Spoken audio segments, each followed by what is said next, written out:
Hey Lee, welcome to Climate Curious. We are super excited to welcome you on.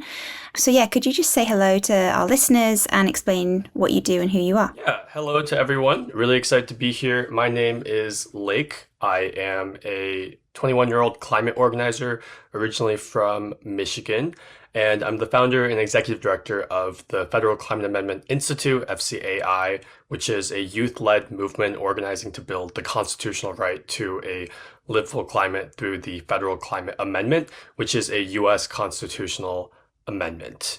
And this is sort of a project that I've landed on after about 5 or 6 years in the climate movement, and really excited to get into it today. So I'd love you to take us back to the moment that it all started for you.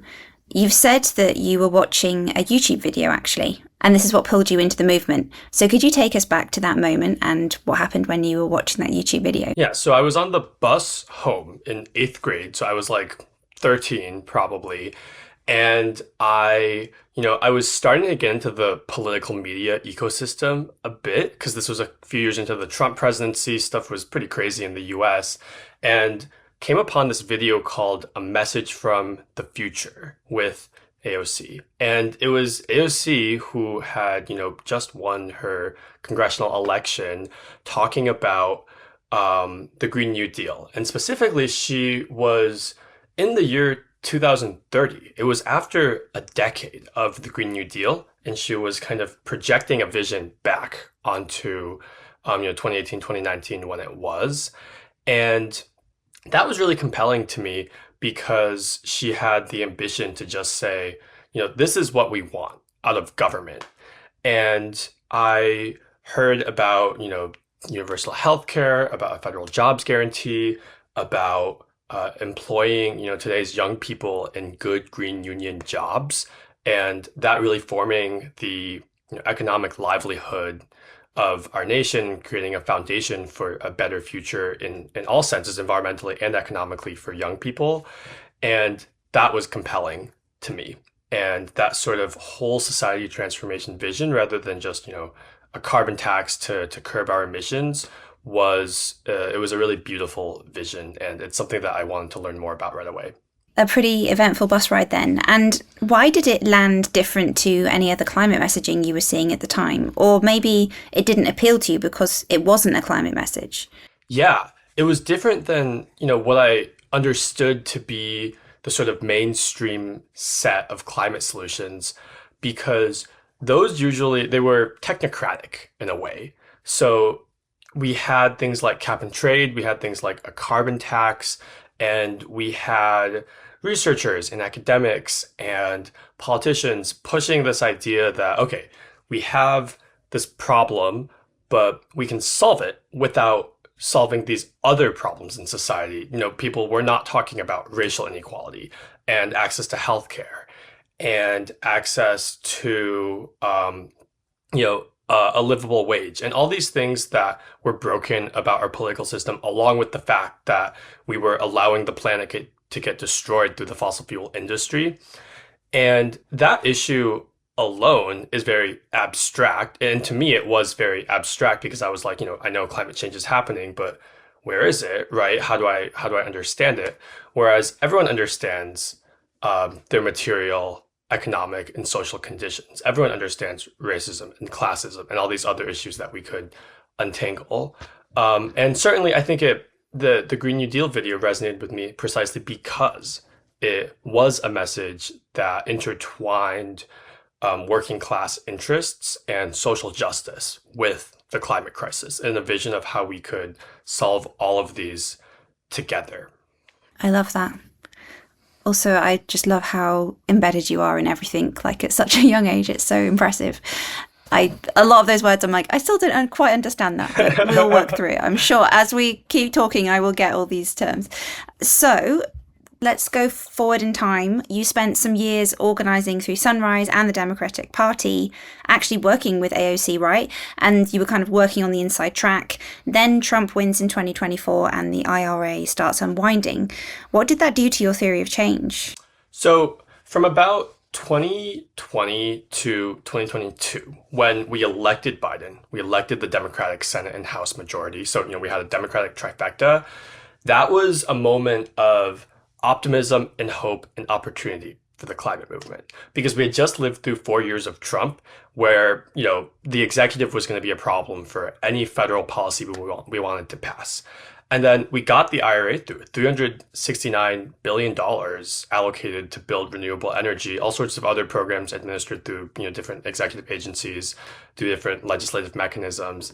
And then 3 years later, because of the new administration, when it was all gone, the first thought I had was that this is not a one-time incident. This is systemic in how our government works. We are going to have these sorts of fluctuations of policy regimes, as we see with other issues, right? With healthcare, Obamacare gets passed, and then Republicans want to repeal it, and the Democrats, try to save it. We have this sort of cyclical nature of legislative politics in the U.S., but the difference with climate politics is that we don't have time to kind of, fluctuate between we're going to do something and then we're not going to do something and it's too expensive or we don't believe this. We don't have time. The climate crisis is going to, accumulate and get exponentially worse with time.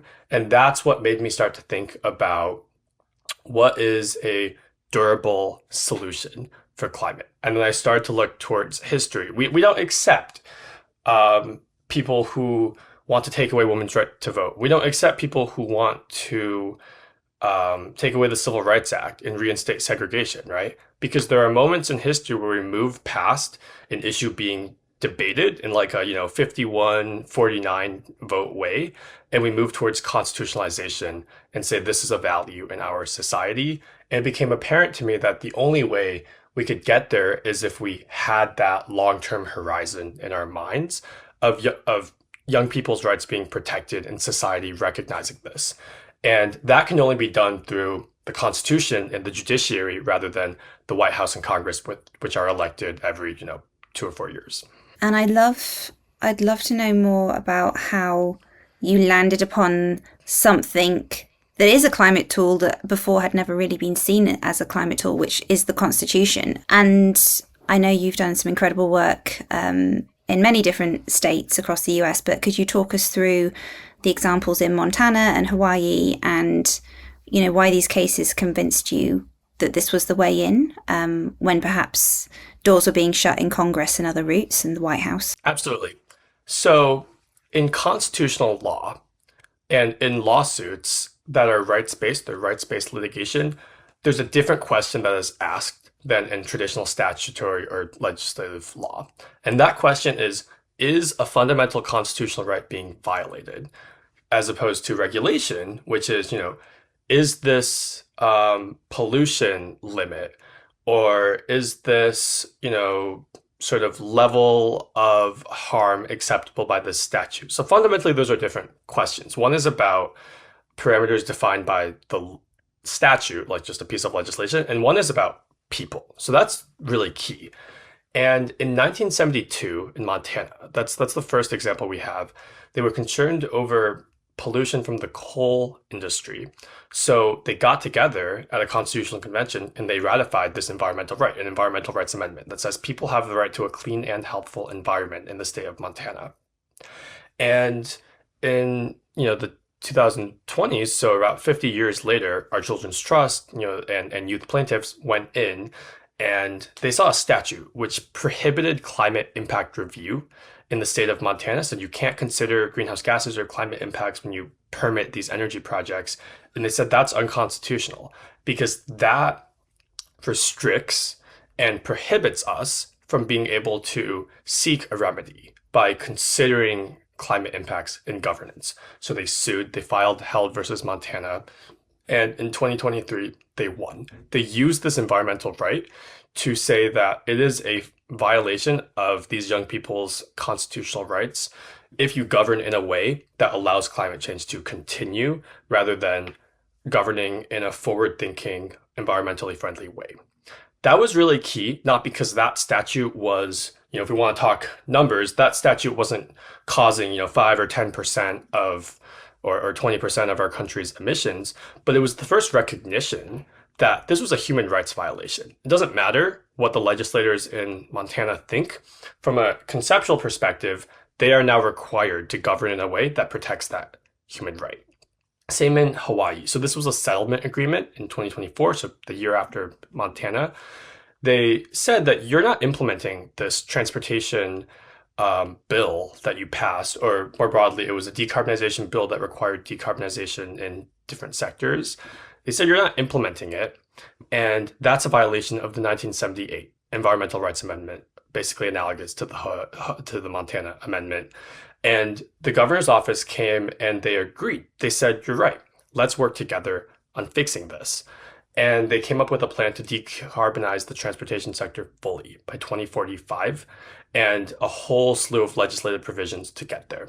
And critically, the judiciary, so the judge that signed that settlement agreement, has something called continuing jurisdiction, which means that the judge is supposed to oversee the executive and legislative branches, their implementation of this settlement agreement. And the plaintiffs, so Our Children's Trust and Earth Justice, so the attorneys and the plaintiffs, they can go to that judge and say, we don't think this is being implemented sufficiently. And the judge has judicial jurisdiction over ensuring this transportation decarbonization plan happens. So to summarize what we learned from these cases, in Montana, when there are laws that prohibit climate solutions, those can be deemed unconstitutional.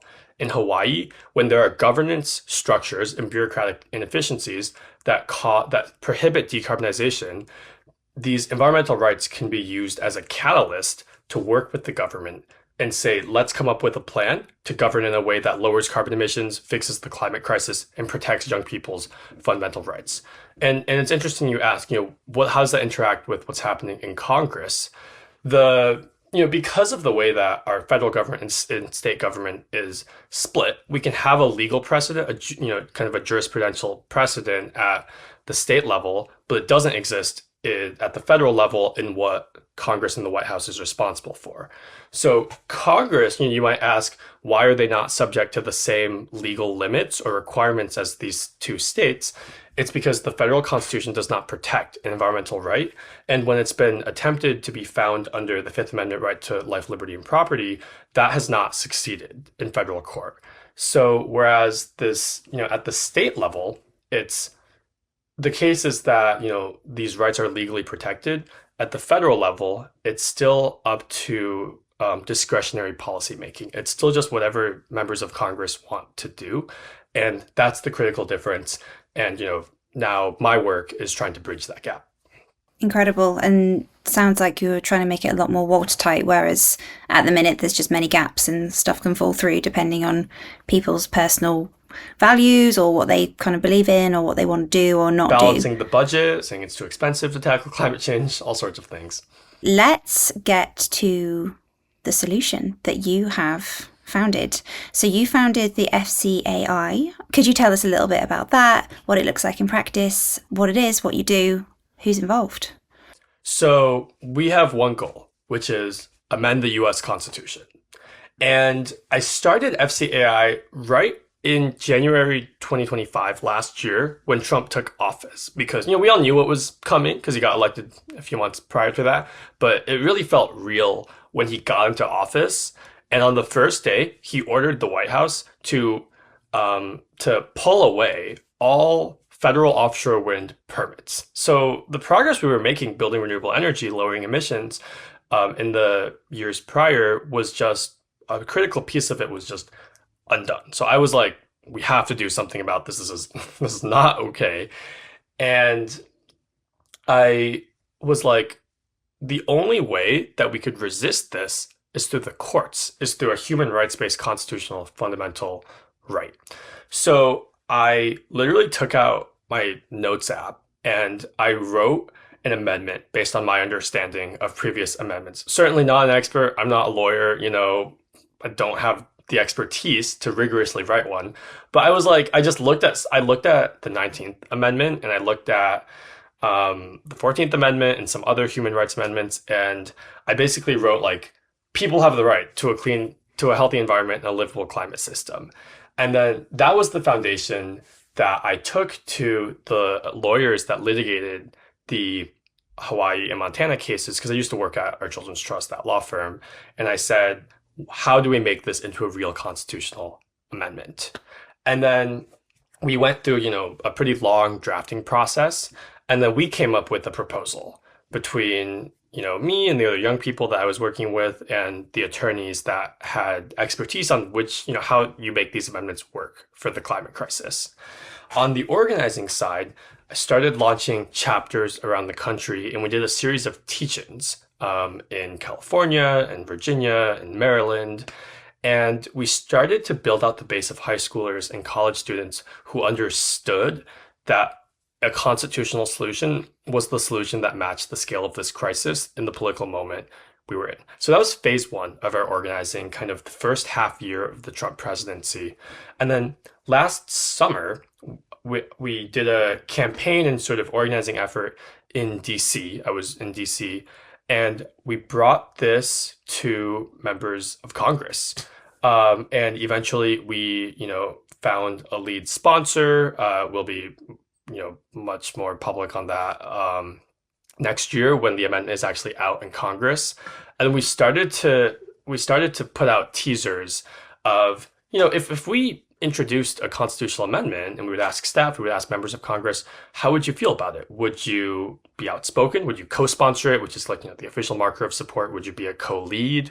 And we moved from no's to maybes to yeses. So now we are in the sort of groundwork phase of building this idea up in formal federal politics. We have a handful of representatives who are committed to being original co-sponsors, so declaring their support of the climate amendment when it comes out next July.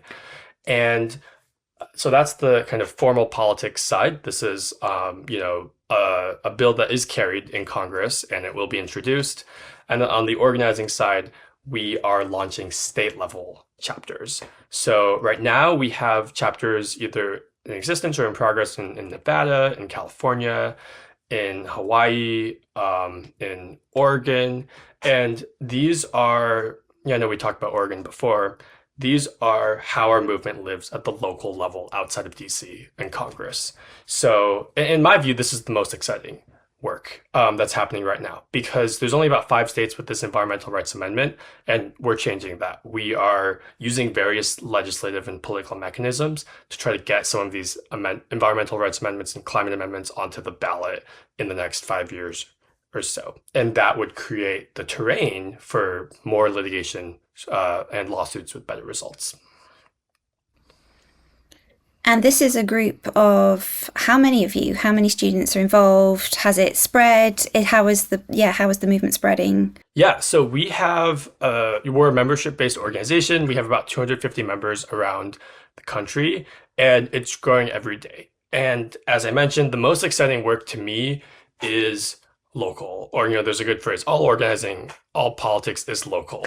Right. So we are growing at a pretty quick rate because we have real campaigns happening. Let's say in Oregon, we have a group of, law students in Oregon, as well as high schoolers and college students who are coordinating a back to school organizing drive, doing teach-ins, doing, days of action around the federal climate amendment from their universities and law schools. We have a sort of budding campaign in California, trying to build off some of the previous efforts to introduce climate amendments in the state legislature. So I think my goal is to have 1,000 active members by the time that we introduce this amendment in Congress next July. And I would be satisfied if that was the case. And tell me a bit about these people. Like, are they like you? Like, what sorts of young people and students and high schoolers join this sort of movement? And what are they feeling that is making them want to do this sort of work and get involved? Disillusionment, I think, is the core of it. Disillusionment with how our political system has failed to implement a legal or legislative or, governmental framework to protect their rights. And young people are angry. Literally, I'll just give an anecdote. When we when we made an announcement that we were starting to organize in California just a couple days ago, we had people just, DMing us on on Instagram being like, "Hey, like, how can I get involved?" And of course, then we, bring them into our process and plug them into existing campaigns and working groups and all of that. These are high schoolers and college students and law students and other young people that come from various corners of the climate movement, right? So some of them are plaintiffs who have been involved in OCT cases, and they've seen how litigation has the results have been a bit bifurcated based on whether we can explicitly protect a right in a state constitution. Some of them are people who used to be involved in the Sunrise Movement or other organizations like that, who grew up in the same kind of movement spaces that I did, and they're observing what has happened legally and legislatively, and they're like, this is the logical endpoint of this movement, which is to demand a fundamental right. And I think we also have first time organizers. Movement ecosystems are complex, they span across issues. I had a friend who I know from feminist and equal rights amendment organizing yesterday text me about her little brother who's a high schooler who is like really concerned about climate change, has never done any political organizing, and wants to join FCAI. And I was like, awesome, let's do it. Like, let's set up a call, let's talk about it.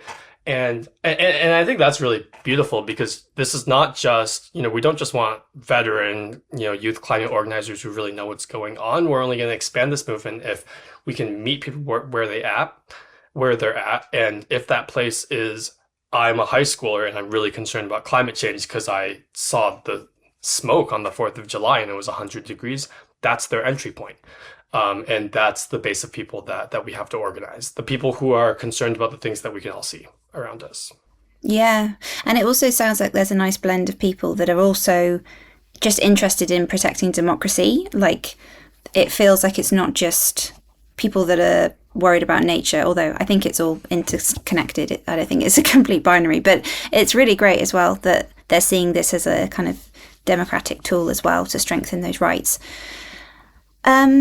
Okay, let's go global. For a student listening to this in the UK, in, Kenya, how could they get involved or get started with making climate a constitutional right in their country or where they live? So that is something that I've been thinking about as well. And what's interesting about, when we're having this conversation in Australia, in the ACT and the Australian Capital Territory, they just passed something called a duty of care, which is basically their version of a constitutional amendment, which forces that state government to weigh new fossil fuel projects that will emit above a certain amount of carbon emissions with the interests of young people and future generations. And I mentioned this because I think it's a really sort of, in my view, a creative or a different way to constitutionalize a right to a stable climate system that adapts to the conditions they have. So like this state government or this regional government in Australia doesn't have a state constitution the way that ours do, but they still pursued this strategy. And I think that's the model, which is that young people and climate organizers all around the world, if we want to create a more stable policy regime, they have to look at the political, legislative, and constitutional mechanisms that exist in their local context, both at the local, state, and federal level, whatever that looks like in different countries, and figure out what is the most viable path to get there. And this could be, a national referendum. We don't have national referendums in the US. This is a barrier, right? We have to go through Congress to get this constitutional amendment. But there are countries where, you see this on the news, they literally vote on amending the Constitution, right? So that's one avenue. If you can just make it direct democracy, if you're in one of those countries, I think that's a really exciting path. And then in other places, you might have to get more creative. You might have to work with the legislature and look at the history of how people have amended the Constitution. I know that I believe it's, Colombia, or it might have been Chile. I know, we were doing some research in our kind of internal think tank on how a student movement in the past few decades has led to an overhaul of the Constitution, which led to adding an environmental constitutional right. So, there's all these different examples of how you can think about the relationship between social movements and fundamental rights and what the legal system recognizes. And I think it really is, all politics is local. Have to look at what is around you, what constituencies are there, who really cares about climate change in your country. And whether it's a formal or informal organization, some of the strongest organizations and movements have just been like folks talking to their neighbors at church or whatever. I think that's... just like starting local. Yeah, exactly. Just looking around you. Talk to people. Have a meeting. Get them to... Get to know your neighbors. Yeah, exactly. Get to know your neighbors. So, yeah, but there's a lot of exciting opportunity as climate change gets more visible to people around the world, I think, to activate in different ways. Absolutely. And it always comes back to a WhatsApp group. I'm sorry, it does. Just get in those WhatsApp groups. Exactly. Get I'm added. in so many WhatsApp groups. You're just like mute. But I need to know, but mute. Okay, great. Well, tell us where people can find out more about your organization. Yeah, where can people find out more? Yeah. So, of course, you can always go to our website, federalclimateamendmentinstitute.org, to learn about our recent work. If you want to become an official member, we have our form on there. If you want to read about our research, we have something called the Climate Constitutionalism Lab, which is sort of an internal think tank where we publish legal scholarship and explainers and white papers for scholars and members of Congress and state legislators to understand the legal theory behind the federal climate amendment that, we're organizing for in Congress. And also follow us on socials, Climate Amendment Institute on Instagram. We post about a lot of our state level organizing as well as our federal organizing online.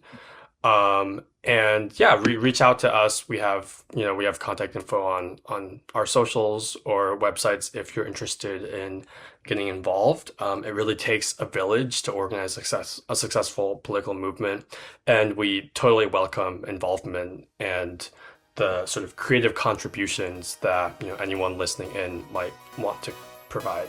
Fantastic. Well, thank you so much for joining us, Lake. I have learned so much, and I'm sure all of our listeners have as well. So thank you so much. Awesome. Thank you so much.